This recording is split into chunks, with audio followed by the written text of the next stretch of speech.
السلام علیکم ورحمۃ اللہ وبرکاتہ۔ اس سے پہلے ہم فائن جیولری میں استعمال ہونے والی قیمتی دھاتوں کے بارے میں تفصیل سے جائزہ لے چکے ہیں۔ آج ہم فائن جیولری کے دوسرے میجر کمپوننٹ جیم سٹون کے بارے میں بات کریں گے۔ جیم سٹون عام طور پہ ان قدرتی پتھروں کو سمجھا جاتا ہے جو زمین سے نکلتے ہیں، لیکن یہ جیم سٹون راک یا آرگینک بھی ہو سکتے ہیں، لیکن جیم کوالٹی میں شمولیت کے لیے اس کا خوبصورت ہونا اور ریئر ہونا یعنی نایاب ہونا ضروری ہے۔ زمین کے اندر ہزاروں سال کے کیمیکل ری ایکشن سے پیدا ہونے والے نیچرل کرسٹلز اللہ رب العزت کی قدرت کے شاہکار ہیں۔ ہر نیچرل کرسٹل کی اپنی ہی ایک فیملی ہوتی ہے جسے اسپیشیز بھی کہتے ہیں، اور ایسے ہی کچھ راکس بھی جیسے مون سٹون، ٹائیگر آئی اور لیپس لازولی کو کٹنگ اور پالشنگ کے بعد جیم سٹون میں شمار کیا جاتا ہے۔ کچھ آرگینک سبسٹینسز جن کو جیمز میں استعمال کیا جاتا ہے ان میں کورل، ایمبر اور پرل شامل ہیں۔ دنیا بھر میں ساؤتھ افریقہ، برازیل اور سری لنکا کے علاوہ پاکستان بھی ان سر فہرست ملکوں میں شامل ہے جہاں قیمتی پتھروں کے خزانے پائے جاتے ہیں۔ سوات سے نکلنے والا ایمرلڈ، ہنزا اور کشمیر سے نکلنے والا روبی اپنی خوبصورتی اور کوالٹی کی وجہ سے دنیا بھر میں مشہور ہیں۔ ان کے علاوہ بھی تقریباً 16 قسم کے پریشیس جیمز پاکستان میں پائے جاتے ہیں، اور پاکستان سے نکلنے والے ان قیمتی پتھروں کے ذخائر بلوچستان، گلگت بلتستان اور کشمیر میں پائے جاتے ہیں۔ اور اگر ان قیمتی پتھروں کے کاروبار کو باقاعدہ سٹریم لائن کیا جائے اور اس شعبے سے متعلقہ لوگوں کو انٹرنیشنل سٹینڈرڈ کے مطابق ٹرین کیا جائے تو ہزاروں لوگوں کے روزگار میسر ہونے کے علاوہ پاکستان ان چھپے ہوئے خزانوں سے اربوں ڈالر سالانہ کما سکتا ہے۔ مائن سے نکل کر قیمتی پتھر سب سے پہلے لیپیڈری سیکشن میں جاتا ہے، جہاں اس رف کرسٹل کو اچھی طرح سے ایگزامن کیا جاتا ہے، اور اس رف کرسٹل کا ٹرانسپیرنٹ پورشن کٹنگ فیسٹنگ کے لیے اور ٹرانسلوسنٹ پورشن کارونگ کے لیے اور اوپیک پورشن کیبوشان بنانے کے لیے الگ الگ کر لیا جاتا ہے، اور ہر پتھر کو اس کے کرسٹل سسٹم اور سائز کو مد نظر رکھ کر شیپ دینے کی پلاننگ کی جاتی ہے تاکہ اس کی خوبصورتی کو زیادہ سے زیادہ ظاہر کیا جا سکے۔ پتھر کو جیم بنانے میں جیم کٹر کی ایکسپرٹیز کا بہت بڑا عمل دخل ہوتا ہے۔ اچھا جیم کٹر پتھر کے عیب کو چھپا کر اس کی خوبصورتی کو نمایاں کرتا ہے، اور اس کے لیے وہ پتھر کو کٹنگ کے متعین سٹینڈرڈ اور اصولوں کے مطابق کاٹ کر جیم بنا دیتا ہے، اور جیسے ہی ان جیمز کے اوپر روشنی پڑتی ہے وہ جگمگ کر اٹھتے ہیں۔ اگر اس کٹنگ کے دوران کوئی عیب رہ جائے تو اس پر پڑنے والی روشنی واپس نہیں آتی اور جیمز پھیکے پھیکے لگتے ہیں۔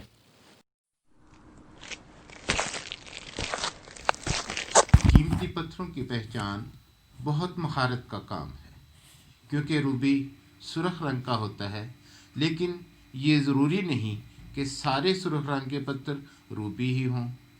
بعض اوقات تو ایسے پتھر بھی ہاتھ میں آ جاتے ہیں کہ اس کے ایکسپرٹ بھی اس کا نام لینے سے پہلے سوچتے ہیں اور تحقیق کرتے ہیں کہ یہ کون سا پتھر ہے۔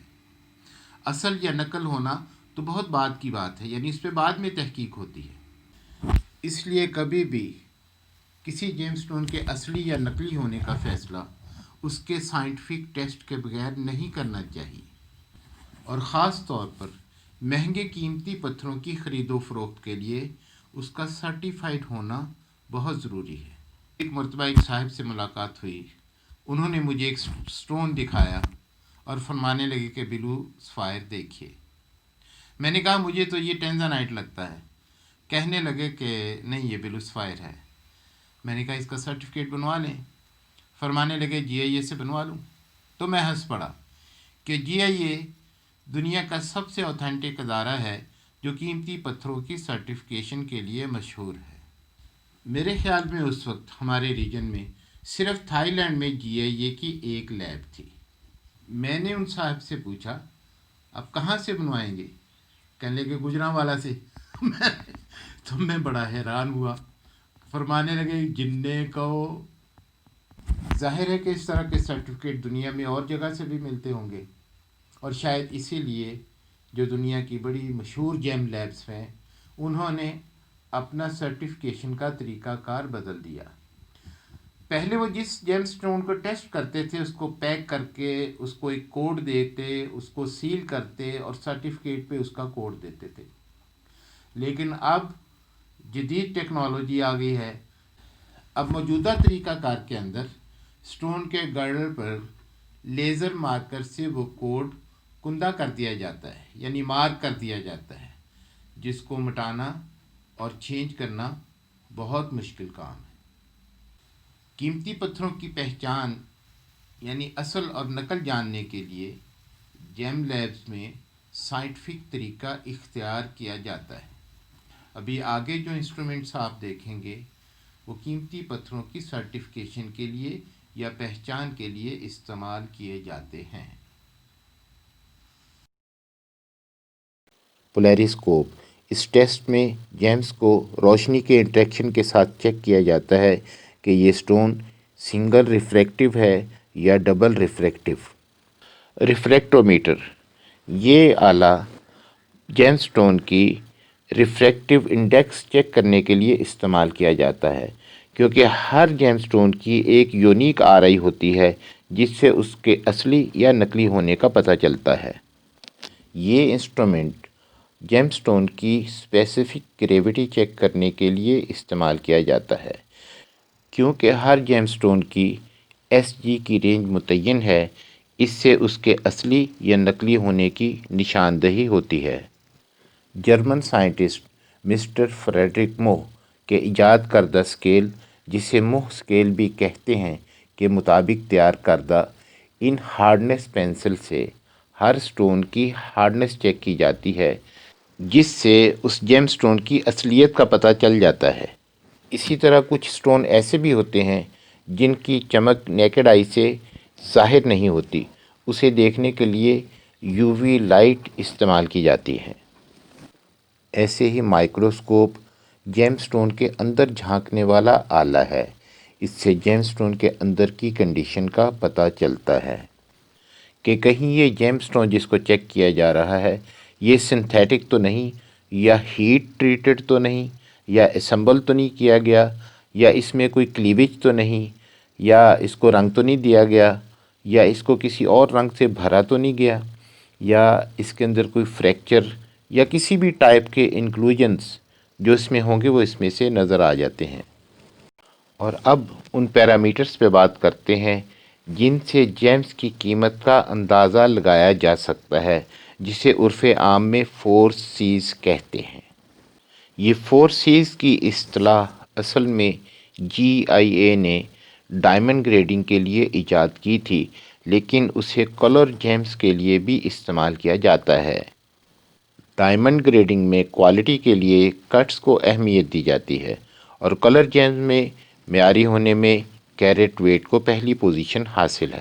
کیرٹ سے مراد یہاں جیمز کا باقی خوبیوں کے ساتھ وزن کا زیادہ ہونا یا سائز میں بڑا ہونا ہے۔ یہاں کلر سے مراد جیم سٹون کا رنگ یعنی کلر سیچوریشن، ہیو اور ٹنٹ ہے، اور کلیئرٹی سے مراد جیم سٹون کا شیشے کی طرح سے صاف ہونا نہیں بلکہ ٹائپس آف انکلوژن کا ہونا ہے۔ جیسے ایمرلڈ کے اندر انکلوژن کا ہونا اس کے نیچرل ہونے کی نشانی ہے۔ اور کٹس کے معائنے میں جیم سٹون کے مختلف حصوں آؤٹ لائن، گرڈل، کراؤن اور ٹیبل کے سمیٹریکل ہونے کے ساتھ ساتھ لائٹ کا باؤنس بیک ہونا بھی دیکھا جاتا ہے۔ جی ہاں، یہ 4 بڑے سٹون تو شروع سے ہی جیمز کی دنیا میں ٹاپ پر تصور کیے جاتے ہیں، لیکن جدید تحقیق کے مطابق اگر کسی سیمی پریشیس جیم سٹون میں ایسے انکلوژن یا کوئی دوسرا کیمیکل شامل ہو جائے تو وہ 4 کنگز سے بھی مہنگا ہو جاتا ہے۔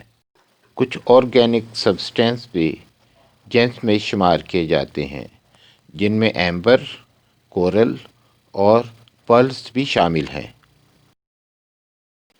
زیورات میں استعمال ہونے والے کچھ جیمز لیب کریٹڈ یا مین میڈ بھی ہوتے ہیں، جن میں ڈائمنڈ، سیمولینٹ، موزانائٹ اور زرکون بہت پاپولر ہیں۔ لیب کریٹڈ سٹون امیٹیشن یا آرٹیفیشل نہیں ہوتے، بلکہ یہ نیچرل کی طرح خوبصورت دکھائی دیتے ہیں۔ اور اس سیشن کے آخر میں یہ عرض کرنا چاہوں گا کہ اللہ رب العزت کی قدرت کے شاہکار یہ قیمتی پتھر آپ کو خوبصورت اور دلکش ضرور بناتے ہیں، لیکن آپ کی قسمت پہ اثر انداز نہیں ہوتے۔ آپ کی قسمت وہی بدل سکتا ہے جس نے یہ پتھر پیدا کیے ہیں، اور یہ برتھ سٹون، لکی سٹون، ہیلتھ سٹون اور چکرا بریسلٹ، یہ سب آپ کو چکر دینے کے لیے بنائے گئے ہیں۔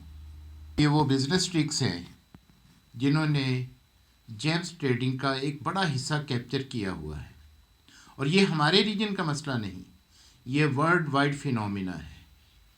پوری دنیا میں پتھر یہ مختلف چیزیں کہہ کر بیچے جاتے ہیں۔ 1989 کی بات ہے، میں نیو یارک میں تھا، تو منہیٹن کا ڈاؤن ٹاؤن، وہاں پہ ایک جگہ تھی لٹل اٹلی، وہاں ایک فیئر لگتا تھا ان کا، تو میں بھی گیا، تو میں نے دیکھا ایک لائن سے جو ہے وہ اٹیلین بیٹھے ہوئے ہیں، ایک ایک کرسی، ایک ایک میز رکھ کے، تو وہ پتھر بیچ رہے ہیں، فارچون ٹیلر، اور جو ہے وہ آپ کی پتہ نہیں کیا کیا اسٹوریاں سناتے ہیں۔ تو یہ ساری دنیا میں پتھر بیچنے کا ایک طریقہ ہے۔ یہ کچھ منرلز جو میڈیسن بنانے والی کمپنیاں بنا کے آپ کو کیپسول اور ٹیبلٹس وغیرہ کھلاتی ہیں، ان کا تو کچھ سمجھ میں آتا ہے، باڈی میں کچھ ان کا ریئیکشن ہوتا ہوگا، لیکن یہ باہر سے پتھر کا باڈی پہ اثر انداز ہونا سمجھ میں آنے والی بات نہیں۔ ہاں، جیم سٹون آپ استعمال کریں، ضرور پہنیں، یہ بڑی خوبصورت چیز ہے۔ اس کو آپ اگر دیکھیں غور سے اور اس کے اندر جھانکیں تو اللہ کی قدرت آپ کو نظر آئے گی۔ اس کے اندر ایک کیمسٹری ہے، اس کے اندر اپنا ایک کرسٹل سسٹم ہے جو آپ کو ایک الگ دنیا میں لے جاتا ہے، لیکن اس کو اپنے آپ کو مزین کرنے کے لیے ضرور استعمال کریں، قسمت بدلنے کے لیے نہیں۔